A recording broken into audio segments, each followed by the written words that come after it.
రుద్రపురం అనే ఊరిలో మంగమ్మ అనే ఆవిడ ఉన్నదండి. మంగమ్మ అనే ఆవిడ ఉంది. అతని భార్య పేరు శరభయ్య.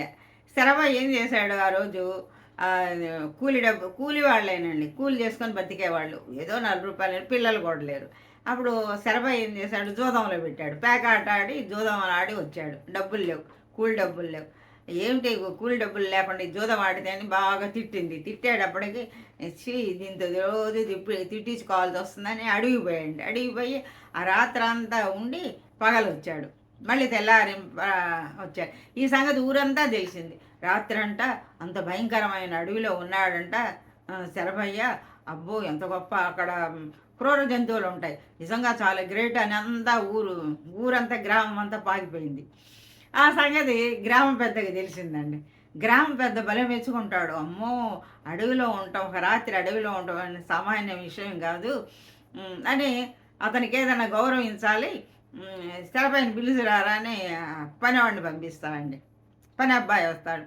ఏది శరభయ్య అంటే, ఎందుకు శరభయ్య రాత్రంతా అడవిలో ఉన్నాడంట కదా శరభయ్య, అందరూ మెచ్చుకుంటున్నారు, ఏదైనా బహుమతి ఇవ్వాలంటున్నాడు గ్రామ పెద్ద అంటాడు.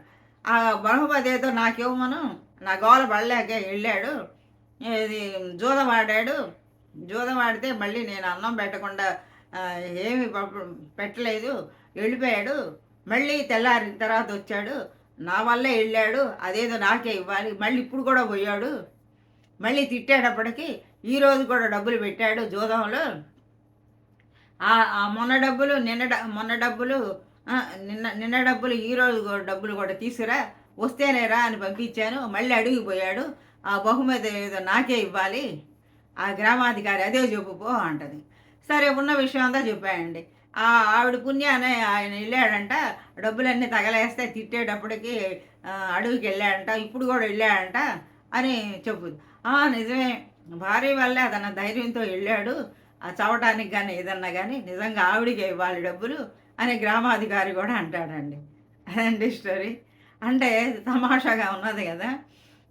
అందరూ బాగుండాలి, అందులో మనం ఉండాలి. ప్రేమతో మీ కోటేశ్వరమ్మ. జై హింద్.